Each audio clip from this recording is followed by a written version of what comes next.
Buenas tardes, seguimos con esta mesa, ¿no? Que para mí también es un honor presentar y contar con estos colaboradores para discutir sobre un tema como este, ¿no?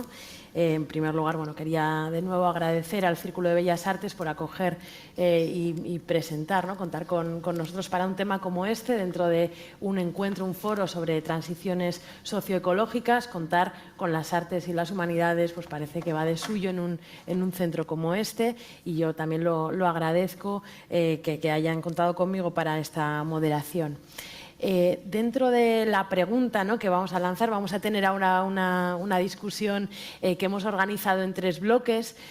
Os voy a presentar primero a quienes me acompañan. Mi nombre es Carmen Madorrán y soy profesora en la Universidad Autónoma de Madrid, en el Departamento de Filosofía, pero bueno, un poco como ahora señalaba Elena, ¿no?, dedicándome a hacer estas cuestiones curiosas que tienen que ver, ¿no?, con las humanidades ecológicas, con cómo pensamos, cómo nos replanteamos algunas de las cuestiones fundamentales que nos han acompañado a lo largo de la historia de la tradición, ¿no?, y del pensamiento también, al hilo de la crisis socioecológica. ¿Cómo cambian las preguntas o la forma de acercarnos a ellas?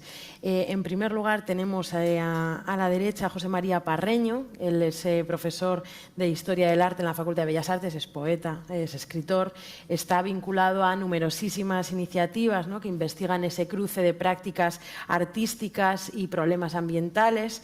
Ha escrito textos en catálogos de artistas diversos como Eva Lotz, Lucía Loren o Andy Goldsworthy.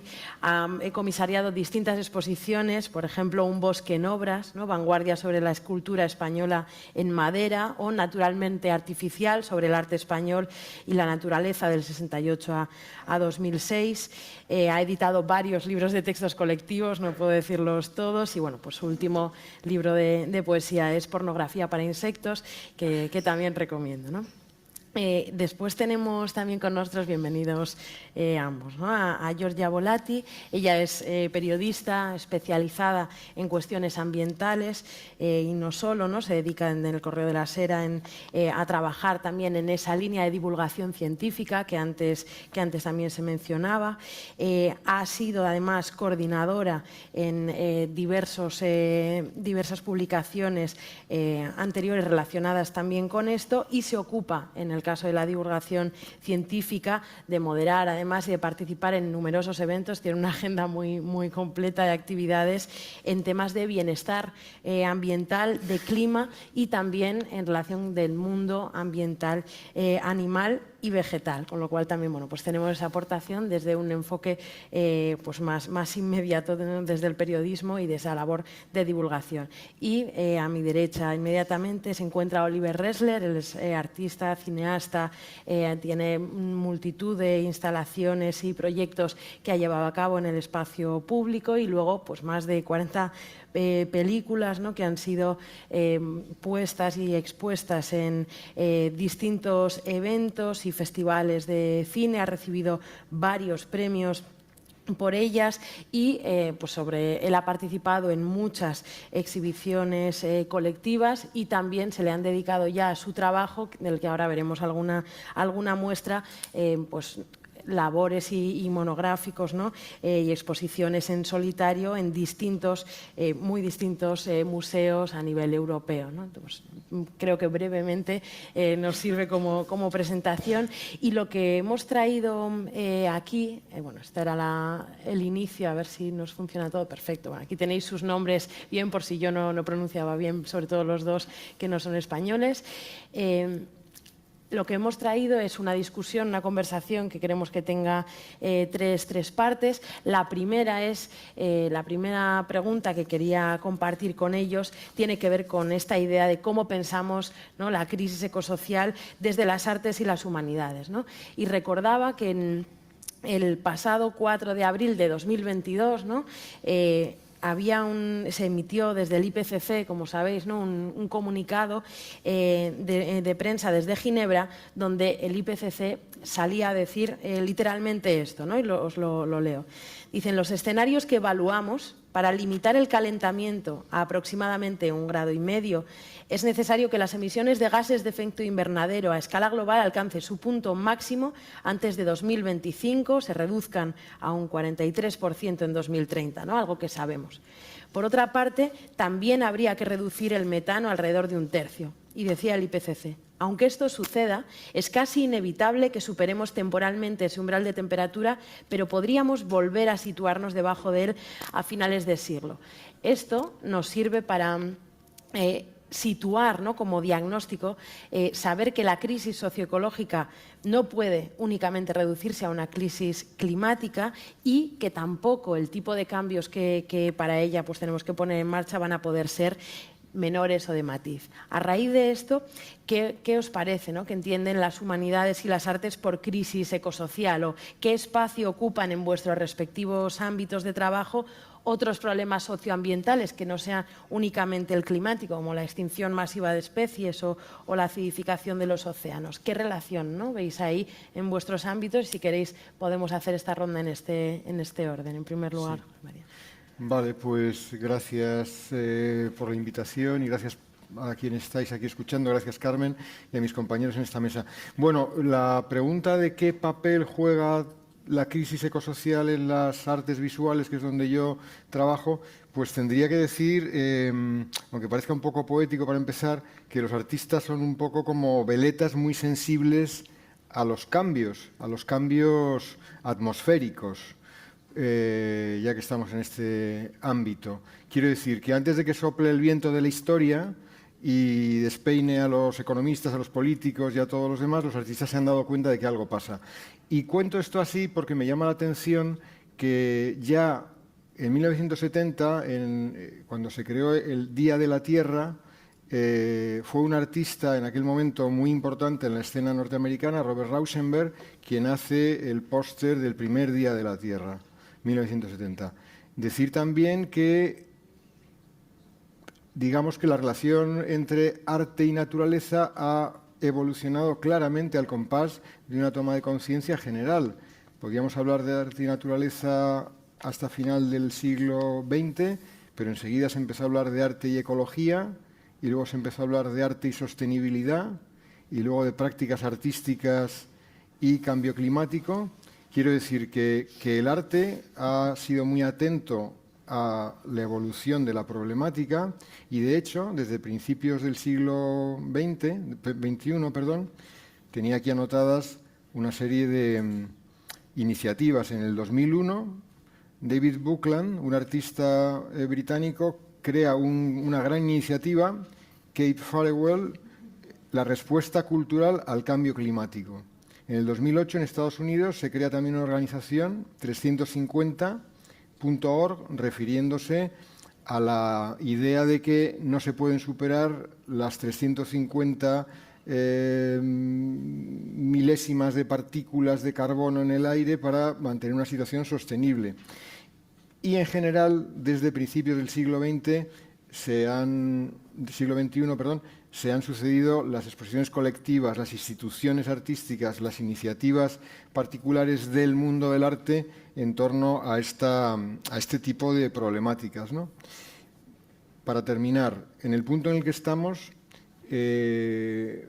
nos estamos planteando los artistas, comisarios, etcétera, a partir de exposiciones como la segunda que está ahí, Ibris, no ya que el arte trate de una temática medioambiental sostenible, sino algo que aunque parezca obvio, no lo fue durante un tiempo, que la propia práctica artística sea sostenible, que la producción de obras, su circulación, su exhibición, parta también de la idea de no generar huella de carbono, de no generar huella ecológica, ¿no? Y creo que esto de incluir en la propia práctica estos parámetros de sostenibilidad pues son asumir ese problema como primera necesidad en nuestro trabajo. Muchas gracias al Instituto de Bellas Artes y gracias por tenerme aquí.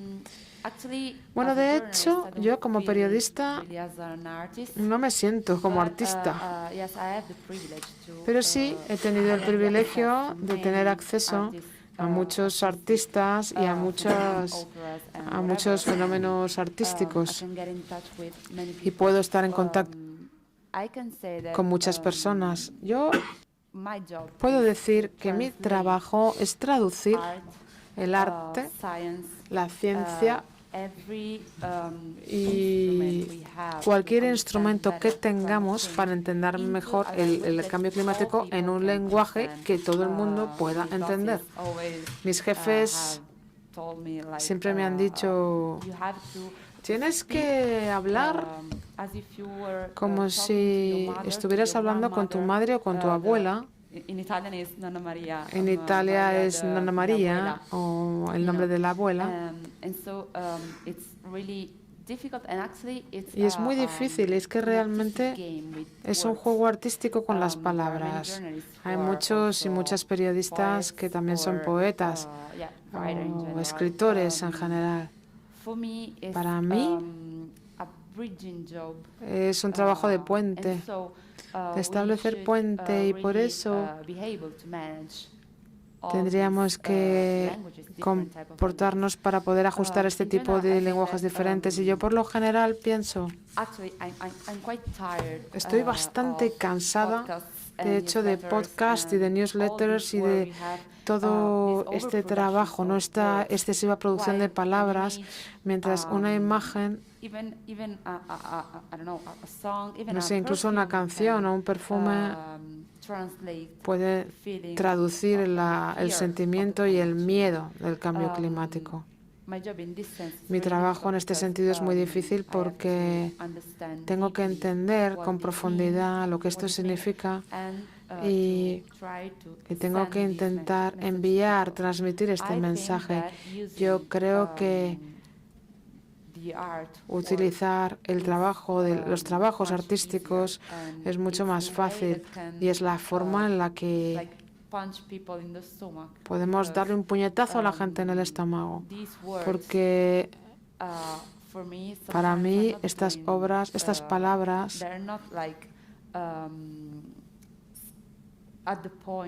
palabras no van al punto, no están en el centro de la misión. A veces estamos intentando trabajar con el miedo para hacer que la gente entienda que tiene que actuar, mientras que una imagen, una sensación de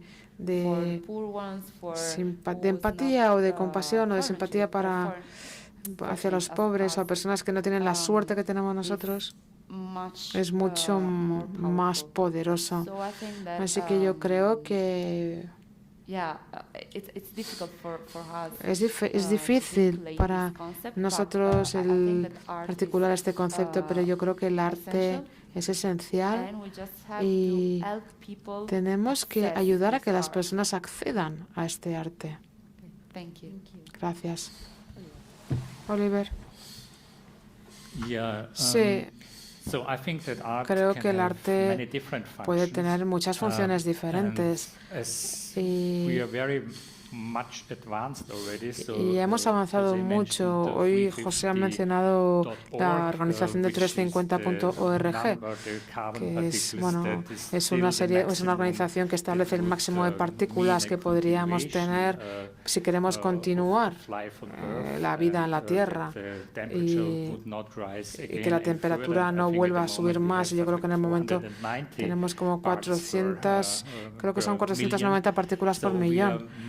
Hemos ido mucho más allá y por eso yo creo que como artistas y como ciudadanos lo más importante es realmente implicarnos con estas organizaciones que están aquí, que están trabajando aquí y allí en este cambio social. Y yo no tengo tanta expectativa, ya no tengo tantas expectativas de nuestros gobiernos ni tampoco de estas negociaciones, ni espero tanto de las negociaciones multilaterales, como ya se ha mencionado antes. Hace ya casi 30, 40 años que ya tenemos todo tipo de reuniones en estos tipos de marcos, como por ejemplo las COP, y no ha habido una disminución de las emisiones de carbono, sino de dióxido de carbono, sino un aumento. Así que estamos dirigiéndonos hacia la catástrofe a toda velocidad. Y por eso el trabajo que yo estoy haciendo y que yo apoyo es, por ejemplo, aquí veis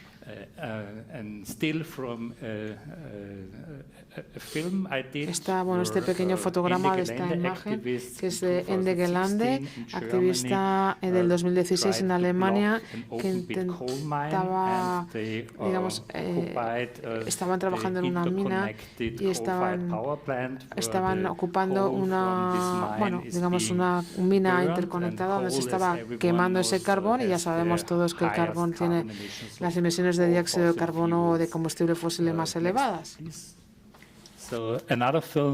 Otra película que he hecho se centra en el Sarthe, es un área de Francia donde activistas desde hace muchos años han conseguido evitar la construcción de un nuevo aeropuerto para la ciudad de Nantes. 10.000 personas han colaborado en este área que fue desalojada por la policía, luego reocupada.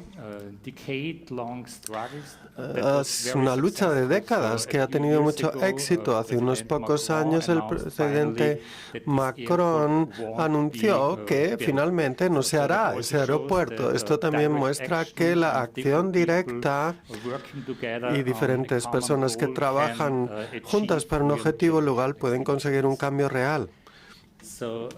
Siguiente imagen.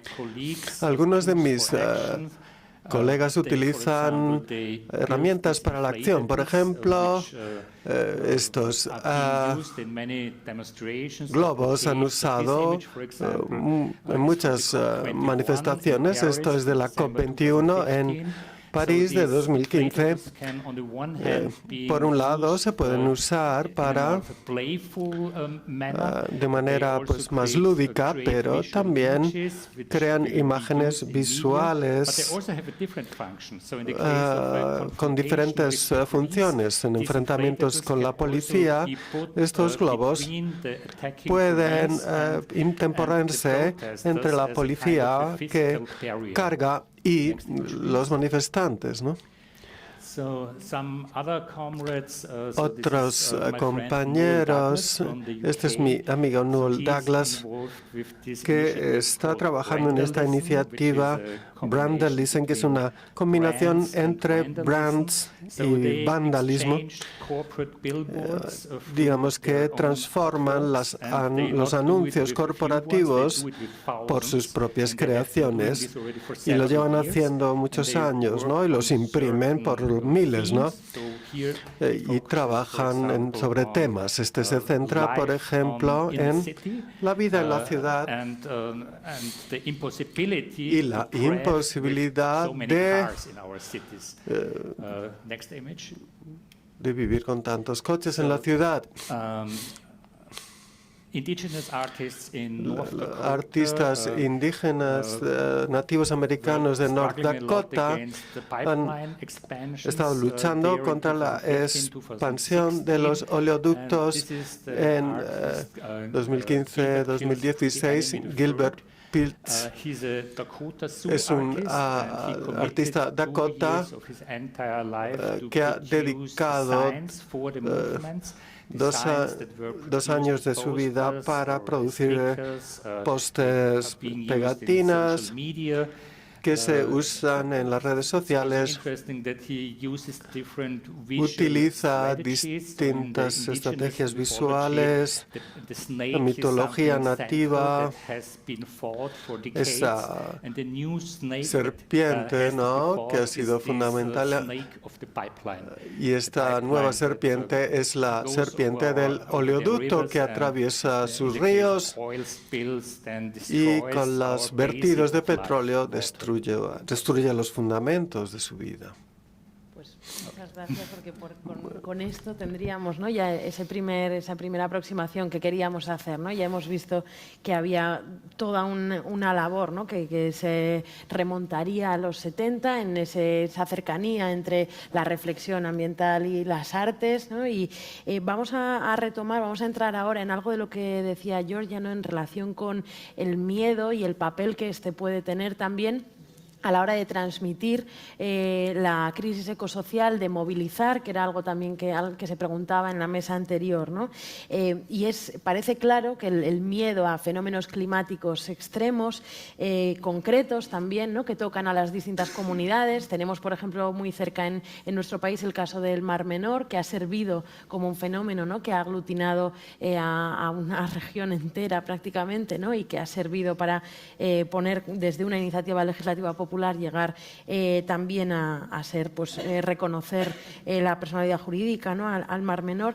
A partir de casos como esto, que tienen algo de centrémonos en este elemento catastrófico, problemático, ¿no?, que genera miedo para que no haya más, calor a las sequías, sirve o puede servir en algunos casos de un elemento para concienciar. Pero también sabemos que el miedo y atizar demasiado, ¿no?, este tipo de emociones a la hora de afrontar casi cualquier tema es algo que no siempre ha salido bien y que a muchos no nos reconocemos en absoluto en esa tradición. En vuestra experiencia, y me interesa que podamos conversar sobre esto, ¿no?, ¿es el miedo, ¿no?, una pasión efectiva para la transformación social? ¿Qué riesgos entraña? O más bien tendríamos que bascular, ¿no?, o buscar una combinación virtuosa entre cierto miedo y la esperanza, ¿no?, como hemos hablado en otros casos, precisamente con algo de lo que me preguntaba, ¿no?, en la mesa anterior sobre la rapidez, o más bien la lentitud del cambio climático. Hay un historiador ambiental alemán, Christoph Mauch, que dirige el centro Rachel Carson en Múnich, y él está trabajando sobre la noción de slow hope, ¿no?, de una esperanza también que vaya más despacio, precisamente para adaptarse al tipo de ritmos del cambio climático y no solo de los procesos que afectan a la Tierra. Pues bien, que sobre esto, ¿qué os parece? ¿Qué podemos decir? Y por cambiar el orden, pues en este caso, si quieres, Georgia en primer lugar, Oliver después y para terminar, José María. Thank you. Sí, ya he dicho esto, que para mí el miedo no es un arma para combatir el cambio climático. Sin embargo, la ansiedad es un tema, ¿no? No sé si todo el mundo en la sala la siente. Yo la siento a veces. Siento esta ecoansiedad de manera muy fuerte y pues mueve muchas de mis acciones cada día. Algunos colegas usan esta ecoansiedad para dirigir mensajes, para alzar la voz, pero creo que a veces, sobre todo en personas que están más centradas en el cambio climático, que realmente sienten este cambio climático, no produce un efecto positivo porque se vuelven más cínicos. Bueno, todo está decidido, no vamos a evitar el aumento de temperaturas medias, es el final, y obviamente esta no es la solución. Estoy trabajando en una comunicación que sea más positiva y me gustaría pues contar historias más interesantes sobre las cuestiones del cambio climático, las personas que luchan contra el cambio climático, ser más inclusivas con las personas, porque la sostenibilidad no solo tiene que ver con el medio ambiente, sino con las personas, la economía. Todo puede ser sostenible y todo tiene que ser sostenible. Y creo que contar estas historias, contar cómo las personas pueden luchar y seguir combatiendo, dedicando energías a la lucha, contra el cambio climático puede ser una solución. Por supuesto, tenemos que hacer crónicas de los hechos cotidianos. Por ejemplo, en Italia tenemos algo que es parecido, que puede tener el mismo efecto que en el Mar Menor, que fue tempesta Baia, una tormenta en el noreste de Italia que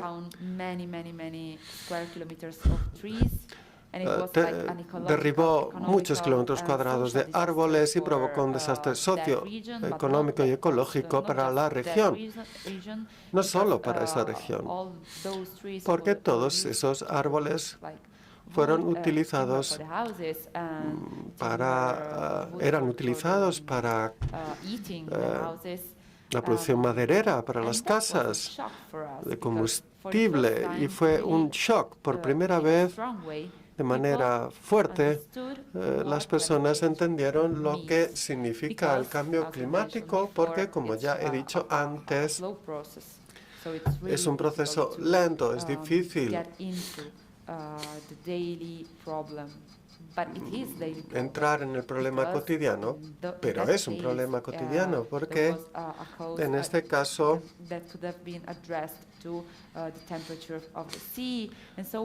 tenía que ver con la temperatura del mar, así que tenemos que mirar el problema todos los días. Y el problema es que sentimos miedo y lo sentimos de manera negativa, pero es difícil que la gente entienda el problema. Sí, por razones estratégicas, quizá no es ideal centrarse en el miedo, pero quizá es mejor mostrar algunas posibilidades de actuar. En mi trabajo tengo todos estos diferentes aspectos. Un enfoque analítico de la sociedad en la que vivimos, en formas de resistencia, en visiones utópicas, caminos que la sociedad podría o debería emprender, a mi modo de ver. Aquí tenemos una pieza, ¿no? En la distancia solo se puede ver. Es una cita de un libro de Andreas Malm, un científico sueco que ha sido muy conocido con su panfleto Cómo volar un oleoducto de 2020. Si te acercas a la pieza, consiste en dibujos de una serie de diferentes especies de peces, mamíferos, reptiles, insectos, y son más de 400 que pertenecen a una lista de especies en peligro de extinción. Hay unas 30.000 especies catalogadas y hay muchas que no lo están científicamente, que están en peligro de extinción. Hasta cierto punto tiene que ver con el colapso climático, pero también por otros motivos. Estamos perdiendo por la pérdida de biodiversidad y del hábitat para las especies. Si vamos a la siguiente imagen, la esperanza en el año 2020. There was a plan for a new city highway in Vienna. En Viena se hizo un proyecto para una nueva autovía en Viena, donde resido. Hubo una gran resistencia contra este proyecto cuando las excavadoras empezaron a retirar el suelo fértil para poner piedras como una capa sobre la que construir la autovía. Cientos de activistas ocuparon esta área. Es una Es una calle que conectaba con esta autovía. Esta ocupación empezó en la última semana de agosto. El ayuntamiento quería evitar las imágenes desagradables de la represión de los jóvenes manifestantes, y entonces pensaron que, bueno, vamos a esperar al invierno, que hará mucho frío y desaparecerán. Pero no ha sido lo que ha sucedido, porque mientras tanto los activistas empezaron a instalar infraestructura de madera con calefacción, así que finalmente este área lleva ocupada más de 5 meses. La ocupación más larga de un sitio de construcción, al menos en los últimos 50 años en Austria. El ministro de Medio Ambiente en noviembre ha anunciado que no se va a hacer esa autovía. Siguen construyendo esta calle que conecta a la autovía. No me preguntéis por qué. Es una de esas cosas extrañas, pero al menos por ahora parece que la autovía no se va a construir. La siguiente imagen. Este es el sitio de la construcción. Una imagen aérea en febrero.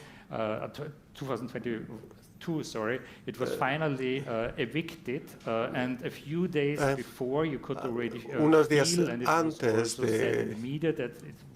se dijo en los medios que hice esta imagen y todo el mundo implicado en la ocupación decía, ¿cómo puedes imaginar lo que van a hacer con este área si pudiéramos seguir con esto durante 10, 20 años? Y la respuesta dijo, bueno, pues deberíamos tener un bosque, otras áreas agrícolas con huertos orgánicos, edificios en los que poder reunirnos. Un edificio icónico de esta resistencia fue esta pirámide, en esta imagen del dron, que pudiera acogernos para encontrarnos y discutir y encontrar maneras de encontrarnos y no. Y un par de semanas después del desalojo pudimos organizar, podemos tener estos paneles, estos carteles en el centro de la ciudad, los pudimos colocar donde presentábamos esto, y el nombre de esta ocupación, digamos, o el nombre que los activistas le dieron fue El Desierto, The Desert, y el nombre de esta intervención artística fue Las Hojas del Desierto, porque incluso aunque nos desalojaron, la voluntad de cambiar y la voluntad de construir algo diferente sobrevive. Por eso la muerte de eso, ¿no? La muerte que todavía vive, pero en la parte izquierda vemos que hay una revista, el movimiento tenía una revista que es como el lugar de la ocupación fue desalojado, pues el lanzamiento de la revista tuvo lugar enfrente de esta instalación, en este barrio, y vemos, si veis la parte de atrás, ese edificio de atrás que es también un edificio donde se hacen exposiciones y es muy visible, donde va gente todos los días, todo el rato. Bueno, a ver, respondiendo a la pregunta inicial de Carmen sobre si el miedo es un instrumento adecuado, yo diría que para miedo el de la realidad. O sea, ya es bastante aterrador oír las noticias. El arte no creo que sea útil o que deba ocuparse del miedo como un instrumento de concienciación. Sin embargo, sí que creo que el arte tiene la capacidad, en el caso de la crisis climática, de hacer visibles aspectos que no son fácilmente percibibles por el público. Quiero decir, cuando se habla de qué es que suba 1 centímetro del mar o qué significa que aumenten las consecuencias de subir 1,5 grados, son nociones muy abstractas. Se ha contado aquí antes, muy acertadamente en la intervención anterior, que el proceso del cambio climático es muy lento, no es algo que podamos percibir de forma intuitiva y natural. El arte, en cambio, puede subrayar esos fenómenos. Recuerdo pues una obra de una artista norteamericana, Mary Miss, que hablando de la subida del nivel del mar en su barrio, pues marcó con puntos de color azul a la altura de los árboles y las casas por dónde llegaría el mar con esa subida aparentemente muy pequeña de 2 centímetros, pero claro, es una media y en su zona eso significaba pues destruir el vecindario, ¿no? O sea, el arte como visibilizador de estas magnitudes es una herramienta interesante. También lo es, y ahí viene la imagen que estamos viendo, esta y la siguiente, no la cambiéis todavía, que es llevar casi a la parodia algunos de nuestros hábitos para ver hasta qué punto son dañinos. Esta pareja, Scheibel y Gunzel, unos artistas, quizás sean austríacos, no lo sé, o alemanes, pues hacen unos paseos tirando bolsas de basura, plásticos, etcétera, en el entorno de su paseo, para llamar la atención sobre lo que es un comportamiento más discreto, pero en definitiva el que participamos todos. La otra imagen es una imagen icónica de una artista de los 80, Barbara Kruger, Compro, luego existo. De esta religión somos todos. Quiero decir, este comportamiento tan sintetizado como en esta frase, utilizando los recursos, también lo decía antes mi compañero, de la subversión publicitaria, pues es una llamada de atención hasta qué punto nos construimos nuestra identidad como consumidores, ¿no? El arte no hace más que ponernos ante los ojos lo que a veces no queremos ver. Fenomenal. Pues muchas gracias a los tres. Pasamos al tercer bloque, ¿no? En el que luego podemos entrar también en algunos comentarios más si sobrase tiempo, que tiene que ver con esta idea de las narrativas o las nuevas narrativas con las que podemos impulsar las transiciones, ¿no? Y qué papel jugar ahí. Parece claro, ¿no?, que las transiciones ecológicas, y lo hemos estado diciendo a lo largo de todo el día de hoy, requieren transformaciones profundas tanto en nuestra forma de vida y hábitos, ¿no?, en el ámbito más individual, pero también requieren de cambios estructurales. En el ámbito individual, podemos decirlo, ¿no?, es posible desear ciertos cambios, pero aborrecer otros. Por ejemplo, dentro de nuestras sociedades enriquecidas, ¿no?, alguna gente puede desear que haya menos coches, pero no comer menos carne. Otra puede desear volar menos en avión, pero seguir utilizando el coche para moverse. Otros pueden desear una infraestructura energética pública y renovable, pero no querer oír hablar de otros cambios, ¿no?, en su día a día.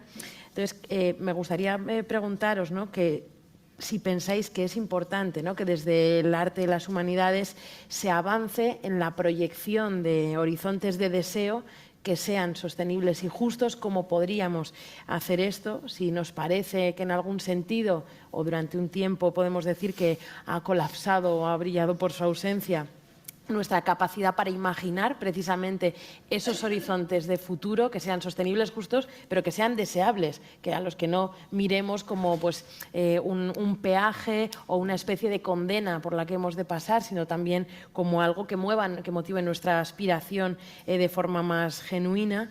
Y eso remite a la cuestión que antes también sacaba Oliver de las utopías, o también podemos hablar de ecotopías, ¿no? ¿Qué papel creéis que pueden desempeñar, ¿no?, en el contexto de la crisis esas narrativas? Si queréis podemos comentarlo con algún ejemplo, y en este caso pues empieza Oliver y José María y termina. Sí, bueno, me gustaría responder con un proyecto que hice en el año 2020, porque creo que esto encaja exactamente en tu pregunta. Un año antes, pero fue una exposición que tuvo lugar en el año 2020. Me invitaron a producir una obra de trabajo. Se me encargó un trabajo que se enfocara en cómo el área donde tuvo lugar esta exposición, en el sur de Austria, cerca de Eslovenia, cómo esta zona podría ser o qué imagen podría tener en el año 2050. Y decidí el siguiente escenario. decidí escoger el mejor escenario que yo pienso que podría haber pasado, es que a la velocidad que estamos intentando descarbonizar y también establecer una justicia climática y hacerlo todo de una manera democrática, aún así, en 40 años, bueno, las emisiones de dióxido de carbono iban a aumentar, habrá más gases de efecto de invernadero en la atmósfera, porque para facilitar la transición también necesitamos nuestra infraestructura existente, que está basada en quemar combustible fósil. Y además tenemos ya muchísimos gases de efecto invernadero ya acumulados en la atmósfera, ¿no? Entonces, aún así, yo estaba pensando como en determinadas infraestructuras. En Styria, por ejemplo, que es el lugar del que hablamos, donde todo depende intensamente del combustible fósil. Este es el segundo aeropuerto más grande que hay en Austria. Si pueden ver esta imagen, pues eso es como yo imaginé que podía estar en el año 2050. Tenemos el aumento de las temperaturas y desgraciadamente también tenemos un aumento de refugiados climáticos, y este aeropuerto no va a ser útil. No va a volver a ser útil porque vamos a tener aeropuertos, pero estos aeropuertos pequeños no van a sobrevivir, quizá uno o dos, pero con uno ya es eficiente. Entonces, con pocos vuelos realmente quizá estos aeropuertos tienen muy pocos vuelos y van a tener a lo mejor un vuelo al año, ¿no? Y esto sería la mejor manera de organizar a estos refugiados, que hicieran su agricultura orgánica y cómo podemos convertir esas pequeñas parcelas en zonas ecológicas. Y esto es una de la parte, digamos, del conjunto de casas centrales. Hablamos de... ahí tenemos un matadero de vacas, 10.000 vacas que se eliminan. Ves la zona de las vacas que viven y luego ves cómo salen de allí esos camiones con esas partes de carne pequeñas, que es lo que encontramos en los supermercados. Claro, esta dieta nuestra en el año 2050 no podemos continuar con ese consumo de carne. Entonces estos mataderos ya no serían necesarios porque no habría agricultura industrial, con lo cual la producción de la carne no estaría ahí, pero aún así vemos ahí que habría vacas y vemos también cómo esas partes se han convertido en pasto y hay vacas que están aprovechando ese pasto, ¿no? Y ese matadero se hubiera construido en un lugar de reparación de electrodomésticos, de cosas del hogar como refrigeradores o como hornos, etcétera. Y esta instalación para reparaciones funciona de una manera autoorganizada. Vemos ahí un grafiti, si lo pueden ver en inglés, un pequeño grafiti que dice ocupa, resiste, produce, que ya ha sido un eslogan de todas las fábricas que existían y que estaban abandonadas, y ha sido un eslogan que se ha utilizado aquí en Europa, en Francia, en Italia y en muchísimos lugares, también en Argentina también.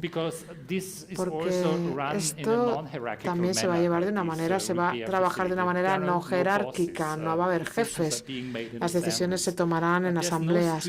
Pero vemos que ahí no hay calle, no hay calles que conecten a ningún lado, pero sí que podemos ver que hay como un tren, ese tren que se ha detenido y que hace entregas y luego se lleva, por ejemplo, estas refrigeradoras o estas neveras y las saca. Siguiente imagen.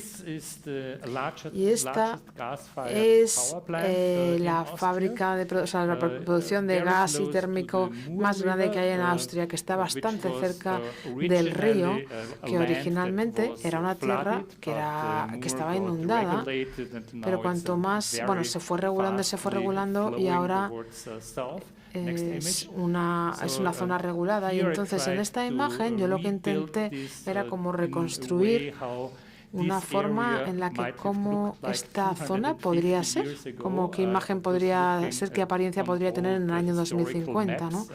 Esto lo hice considerando y analizando todos los mapas históricos, pero dejé esa fábrica de gas y térmica, y su función, bueno, sería algo como un monumento que recuerda a ese capitalismo. Bueno, pues sí quiero conectar con esto que comentaba Oliver, ¿no? De estas utopías que el arte transmite, ¿no? Porque la cuestión de la crisis climática está diagnosticada, se sabe por qué sucede, se sabe cómo atajarla, cómo aminorarla al menos, pero si no lo hacemos es porque tenemos en realidad una necesidad de una cultura distinta, de una cultura en la que cosas que antes eran buenas ahora deberían no serlo y viceversa. Esa transformación tiene mucho que ver con lo que el arte nos cuenta. El arte no solamente refleja los valores de una sociedad, sino que también los prescribe. Los pone delante de nosotros. Pensemos en lo que fue el futurismo en los años 10 del siglo XX, un movimiento nacido en Italia que decía que un coche a toda velocidad era más bello que una estatua clásica. Estamos justo en el punto contrario. Unos artistas que quieran ser contemporáneos de sí mismos a principios del siglo XXI deberían estar promoviendo no valores como la velocidad, la industria o el automóvil, sino la lentitud, la proximidad, la contención.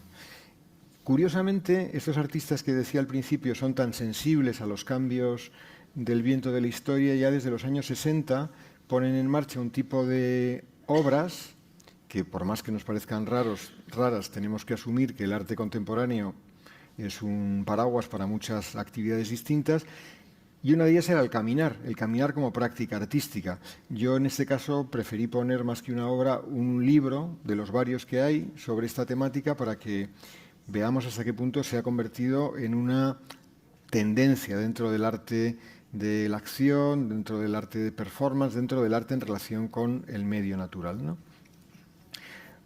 Otro ejemplo posible, pues, que es la siguiente imagen, es directamente esos artistas que trabajan con el medio natural con la vocación de transformarlo, ¿no? En este caso es una artista española, Lucía Loren, que hace esta obra que se llama Ciclo de suelo vivo, en colaboración con Andrew Zions, y es aplicar los conocimientos del cultivo bioclimático en una zona muy concreta, para crear casi un mandala, es decir, una imagen artística que en el centro tiene un pequeño estanque con una escultura, con unos elementos que llamaríamos paisajísticos, pero cuya finalidad no es el embellecimiento, sino la regeneración de un suelo empobrecido, deteriorado, y que con determinadas plantas concretas que introducen nitrógeno en el suelo, que le limpian de contaminantes, va a volver a ser fértil. Y por último, y acabo, en esta, digamos, nueva cultura que creo que es necesaria para este nuevo tiempo que nos toca vivir, hay un elemento fundamental que es, lo he mencionado de pasada, el decrecimiento. Y creo que convertir la idea de decrecimiento no en una amenaza, sino en algo deseable, convertir en elegante tener menos, es una de las vocaciones que podría tener este arte comprometido ecológicamente en el futuro. Muchas gracias. I'm still listening to the translation. Sorry for this. Estaba escuchando la traducción. Sí, creo que la transición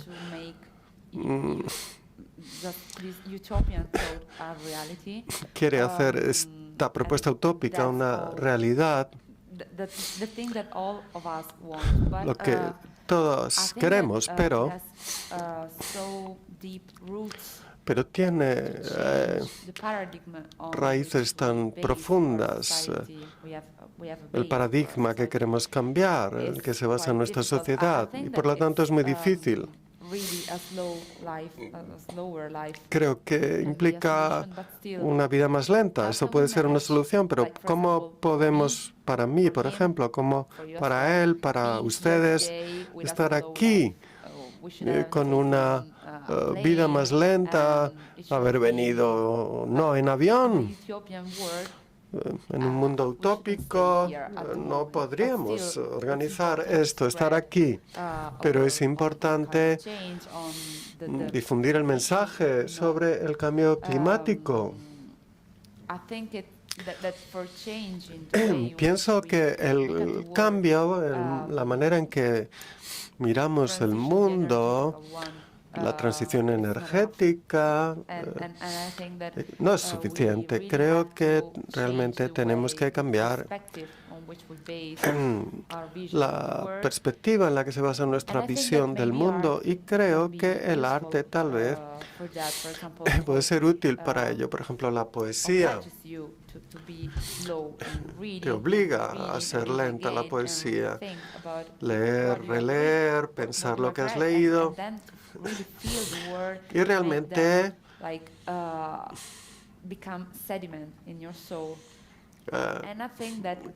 lo que has leído se sedimente en tu alma, y emociones fuertes, volviendo a la cuestión previa, el miedo, por ejemplo, son tan negativas que no pueden ser útiles a este respecto. Creo que la profesora antes mencionaba que tenemos que amar a las plantas, el mundo que tenemos alrededor, y que tenemos que hacerlo para sentirnos seguras y cómodas.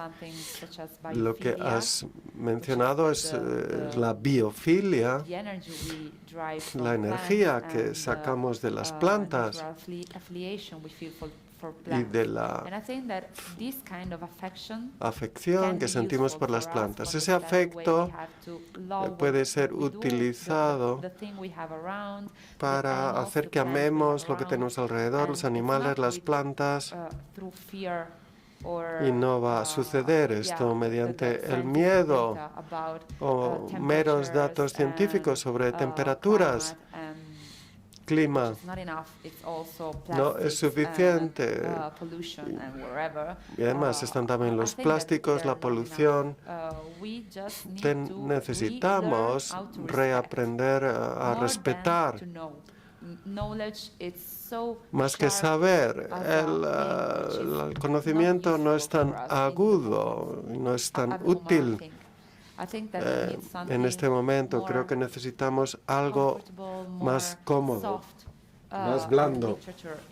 Y la literatura es tan útil para eso.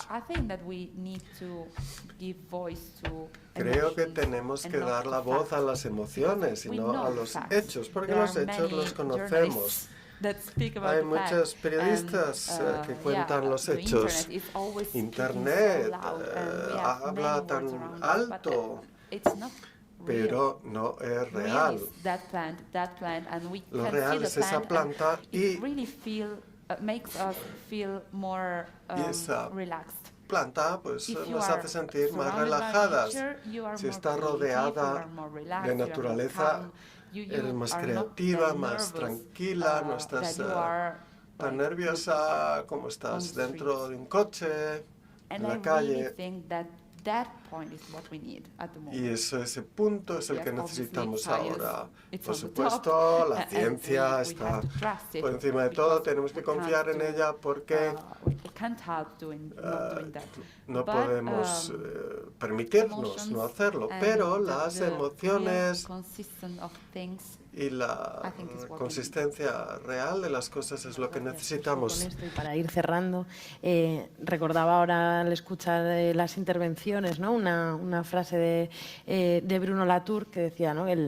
Los hechos o los datos son solo un cordero ante los lobos, ¿no? Y decía, sin un mundo de instituciones respetadas, ¿no? La ciencia, la universidad y la divulgación para que esos datos, ese conocimiento científico sea comprensible, sin en una sociedad que valore eso y además pueda prestarle atención porque tenga algo de tiempo para dedicarlo a ello, es imposible, ¿no? No nos mueve. El otro día también en una sesión de discusión sobre estos temas alguien decía, ¿no? Los hechos y los datos veraces no son inmediatamente verdades políticas. ¿Cuál es el paso, ¿no? que hay que dar o cuál es el empujón que hay que dar a unos datos veraces, que lo son desde hace 50 años, ¿no? En el diagnóstico de los problemas en los que estamos, para que tengan ese peso como verdad política movilizadora para nuestras sociedades. Y pues ya para terminar, hay un par de términos que han salido y otros que aunque quizá no han salido explícitamente, estaban detrás de vuestras intervenciones. Uno es precisamente, ¿no? De crecimiento y hasta qué punto es una opción, no es algo sobre lo que estamos trabajando y pensando mucho, ¿no? A mí me gusta, como lo dice Yayo Herrero, esta pensadora ecofeminista española, ¿no? Que habla precisamente de esto. Ella lo intenta sugerir desde ahí, ¿no? El decrecimiento en qué, ¿no? El decrecimiento en uso de energía y materiales es un hecho, va a serlo. Vamos a tener que organizar nuestras vidas y las de nuestras sociedades con menor consumo de energía y materiales. La pregunta, lo que tenemos que, y a esto nos dedicamos también en Humanidades, es cómo vamos a organizar ese decrecimiento para que no sea socialmente todavía más injusto, para que no esté completamente mal repartido en un mundo ya de por sí desigual. Antes se decía, ¿no? la disparidad en ese sentido. Entonces, sobre el decrecimiento yo siempre complementaría con esta cuestión. Decrecimiento, eso, en materiales, en uso de energía, pero quizá en otras cosas, como decíais ahora también muy bien, ¿no? Crecimiento en otras, ¿no? En tiempo y en poner en el centro pues el sostenimiento o el cuidado de la vida y la atención, como señalabais también, a estos elementos, ¿no? concretos que hacen nuestras vidas mejores, que incluyen a otros seres vivos y que conectan con algo, ¿no? de lo que bueno, pues también otro día podemos seguir charlando, que son la interdependencia y la ecodependencia, ¿no? Asumir que somos parte de esa trama de la vida, que nos necesitamos unos a otros, como es por otra parte evidente, a poco que uno lo piense, lo viva, y que por supuesto no podemos pensarnos al margen, ¿no? de los ecosistemas en los que vivimos y de los que dependemos. La pandemia como ejemplo por si alguien lo necesitaba, pero es clarísimo. Entonces, ¿cómo conectar esos procesos? Yo creo que son algunas de las cosas en las que ahora en Humanidades Ecológicas, desde el arte y la ecología, estamos trabajando, ¿no? intensamente, y bueno, pues yo os agradezco mucho a los tres también vuestra amabilidad para participar, ponerlo tan fácil para organizar conjuntamente esta mesa, y a los asistentes, ¿no? también por la escucha. Muchísimas gracias.